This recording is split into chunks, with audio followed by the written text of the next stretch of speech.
नाजायज रियासत out of control. जनूबी बैरूत के सबसे बड़े सरकारी अस्पताल के करीब फजाई हमला, 4 बच्चों समेत कम अज कम 18 शहरी शहीद, 60 अफराद जख्मी। अस्पताल के बराबर वाली 3 इमारतें मुकम्मल तबाह।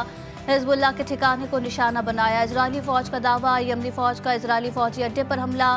तर्जुमान जनरल याह्या सरी के मुताबिक मकबूजा जफा में एक इजरायली फौजी अड्डे को फ़लस्तीन 2 हाइपरसोनिक बैलिस्टिक मिसाइल से निशाना बनाया गया। मिसाइल ने इजरायली दिफाए निज़ाम को चकमा देते हुए कामयाबी से हदफ को निशाना बनाया। गजा में सिहोनी बर्बरियत जारी। 2 रोज़ के दौरान 115 फ़लस्तीनियों की जान ले ली। बैतलाहिया में सिहोनी फौज की बमबारी से 15 फ़लस्तीनी जान से गए।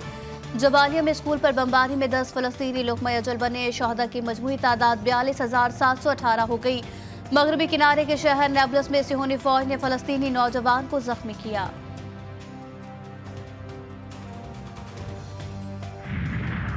सुप्रीम कोर्ट के नए सरबराह का इंतखाब, मुल्क में जारी आईनी बहरान खत्म। खुसूसी पार्लिमानी कमेटी ने जस्टिस याह्या अफरीदी को चीफ जस्टिस बनाने की मंजूरी दे दी। 2/3 अक्सरियत ने हक में फैसला दिया। PP नून लीग की हिमायत, JUI ने मुखालफत की। तहरीक इंसाफ ने इजलास का बाइकॉट किया। कमेटी अरकान के PTI रहनुमाओं से मुसलसल राब्ते। बैरिस्टर गौहर शिरकत के लिए फिर भी राजी न हुए। इजलास के बाद आजम नज़ीर तारा ने बताया कि वज़ीर आज़म की एडवाइस पर सदर मुमलिकत नए चीफ जस्टिस के नाम की मंजूरी देंगे।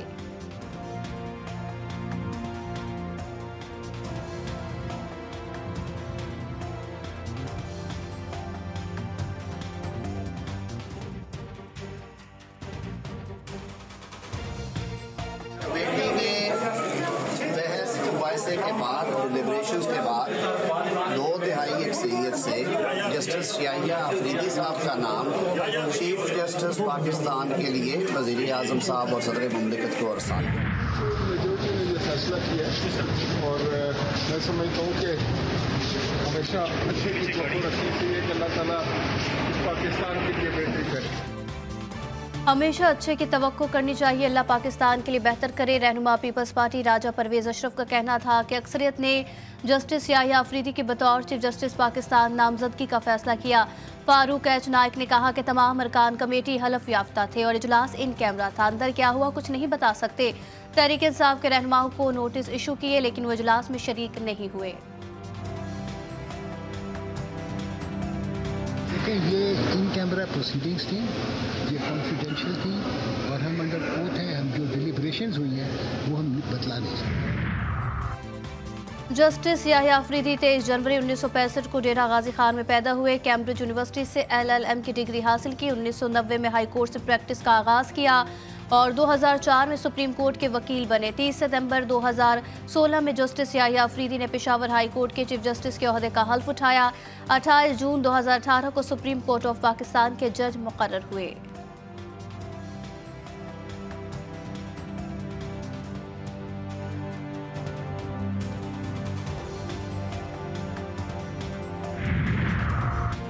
खुसूसी पार्लिमानी कमेटी के एजाज में शाहिया अरकान के स्पीकर कौमी असम्बली से मुलाकात। इजलास के बाद कमेटी ने अपनी रिपोर्ट और सिफारिशात सरदार अयाज सादिक को पेश की।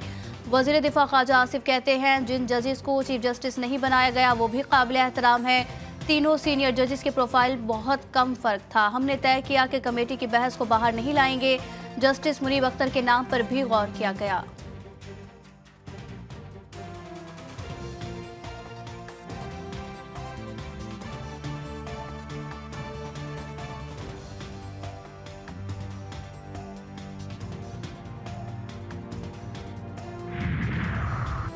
पार्टी कवायद के खिलाफ वर्जी, मुनहरिफ अरकान को शोकॉज नोटिस जारी। PTI के असलम गुम्मन, जैन कुरैशी, रियाज फितनानिया और मकदाद अली को वजाहत देने की हिदायत। तमाम अरकान को आखिरी मौका तहरीरी और इंक्वायरी कमेटी के सामने पेश होकर अपनी सफाई पेश करें।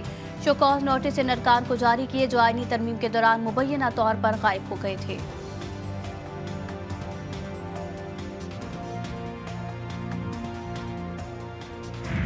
मुकम्मल एहतजाज होगा, कंटिन्यूस होगा। खान साहब से मेरी मीटिंग होनी है लेकिन पूरे पाकिस्तान में होगा। हम पूरे पाकिस्तान को ब्लॉक करेंगे, जब तक जारी रहेगा जब तक अब इस हुकूमत से हम जान नहीं छुड़ाते, क्योंकि ये हुकूमत अब 25 करोड़ आवाम के बजाय अपनी ज़ात के लिए फैसले कर रही है। आईनी तरमीम मुस्तरद एहतजाज का ऐलान। वज़ीर आला खैबर पख्तूनख्वा अली अमीन गंडापुर कहते हैं हुकूमत अदलिया में अपने लोग लगाकर मर्जी के फैसले कराना चाहती है। मुल्क भर में एहतजाज का प्लान बना रहे हैं। डी चौक भी जाएंगे। पार्टी से गद्दारी करने वालों को निकाला जाएगा। मुश्किल हालात में सबका पता चलता है। गद्दारों से जान छूटेगी तो नौजवानों को मौका मिलेगा। मौलाना फजल रहमान साहब के साथ प्रेस कॉन्फ्रेंस की तो उन्होंने कहा कि 90% हमारे तहफ़्फ़ुज़ात को दूर कर दिया गया है। ये कंसेंसस डॉक्यूमेंट था जिसके तहत तमाम पॉलिटिकल पार्टीज की इनपुट को शामिल किया गया और 2 शिक्के खसूसी तौर पे तहरीक इंसाफ के मेंबरान के कहने पर निकाली गई। अगर ज़मीर की आवाज़ पे कोई आया है और खुद आके बैठा है, पूरी प्रेस गैलरी ने उनको देखा। पीटीआई लफ्जी बौछार की जद में हुकूमती वज़रा फिर बरस पड़े। अताउल्लाह तारर कहते हैं पीटीआई अरकान ने मौलाना के साथ प्रेस कॉन्फ्रेंस में कहा उनके 90% तहफ़्फ़ुज़ात को दूर कर दिया गया। 26वीं तरमीम एक मुत्तफ़िक़ा मुसव्विदा था जिसमें तमाम सियासी जमातों की राय ली गई। पीटीआई वाले अंदरूनी धड़ा बंदी को पार्लियामेंट के खाते में न डालें। आज़मा बुखारी ने कहा हर हफ्ते विफाक पर चढ़ाई करने का तहरीक इंसाफ का कॉन्ट्रैक्ट मिला है। केपी हुकूमत की तरजीह आम आदमी नहीं बल्कि जलाओ घिराओ मार धार और इंतशार पैदा करना है।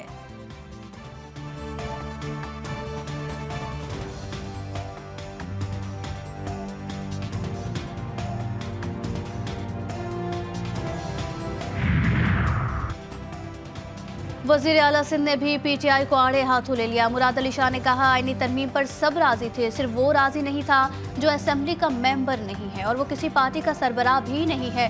बिलावल भुट्टो ने इंसाफ के नाम पर कायम जमात को राजी करने की कोशिश की। इस जमात का लीडर इंसाफ पर यकीन नहीं रखता।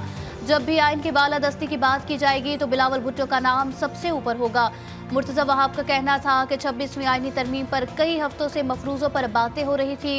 इल्ज़ाम तराशी पर ज़्यादा फोकस करते हैं, मतन पढ़ते नहीं। मामलात को सियासी ना बनाया जाए।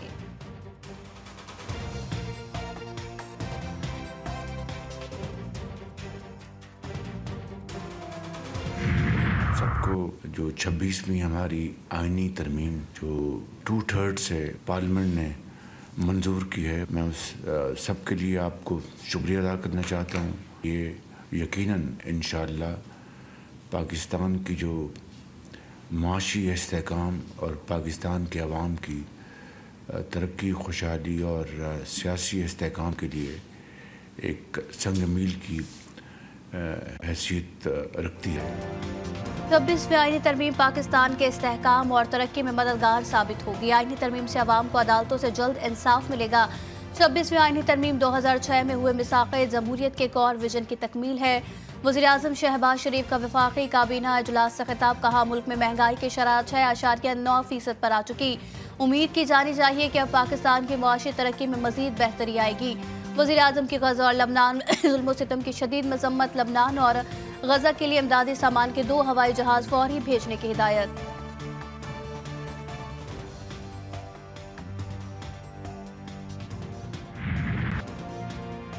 उम्मीद करता हूँ कि अक्सरियती फैसला देने वाले अपनी गलतियों का तदारुक करेंगे। मखसूस नशिस्तों के केस में चीफ जस्टिस काजी फाइज और जस्टिस जमाल खान मंदोखेल का अक़लियती तफसीली फैसला जारी। चीफ जस्टिस काजी फाइज ने अक़लियती फैसले में इजाफी नोट भी लिखा। चीफ जस्टिस के अक़लियती फैसले में इजाफी नोट में कहा गया कि वो एक उम्मीद करते हैं कि अक्सरियती जजेज इस बात को यकीनी बनाएंगे कि आइन के मुताबिक पाकिस्तान को चलाएं। बदकिस्मती से नजरसानी समात के लिए मुकर्रर नहीं हो सकी। उनके साथ जजेज जस्टिस मंसूर और जस्टिस मुनीब ने उसके खिलाफ वोट दिया।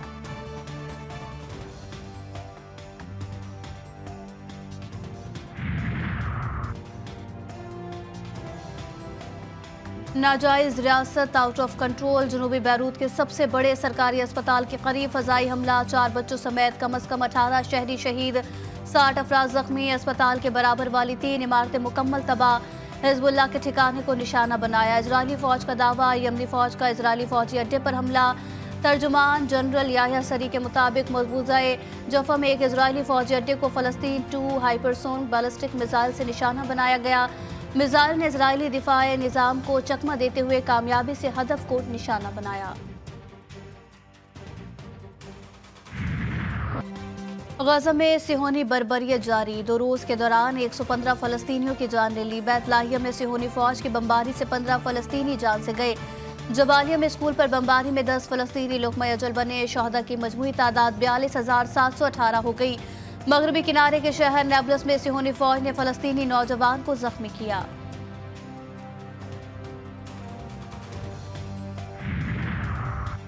वफाकी वज़ीर ख़जाना की अमरीका में अहम मसरूफियात, 20 वज़ारती डायलॉग में शिरकत। पाकिस्तान में बिजली की कीमतों में 3 गुना इजाफा हुआ। बाज़ इलाकों में बिजली बिल मकानों के किराए से भी ज़्यादा बढ़ गए। सूबों के साथ नेशनल फाइनेंस पैकेज पर पेशरफ्त हो रही है। ज़राई शोबे पर टैक्स से मुतालिक कानून साजी जनवरी में की जाएगी। ज़राई शोबे पर टैक्स का इतलाक आइंदा साल 1 जुलाई से होगा। IMF के साथ मौसमियाती तब्दीली से मुतालिक फंडिंग पर बातचीत हुई। नवंबर में स्टेट बैंक शरह सूद मजीद कम कर सकता है। मोहम्मद औरंगजेब का गैर मुल्की मीडिया को इंटरव्यू।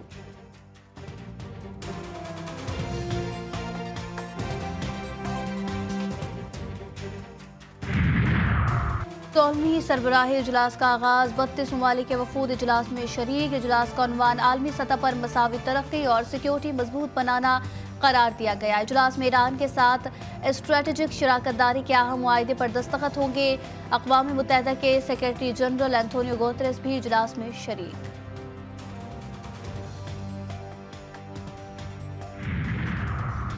पाक भारत करतारपुर राहदारी मुआहदे की तजदीद। पाकिस्तान और भारत ने गुरुद्वारा दरबार साहब करतारपुर नारोवाल की ज़ियारत के लिए आने वाले सिख यात्रियों की सहूलत के लिए राहदारी मुआहदे में 5 बरस की तौसीह कर दी। दफ्तर खारजा के मुताबिक करतारपुर राहदारी मजहबी अक़लियतों के हुकूक की हिफाजत की अहमियत को भी उजागर करती है।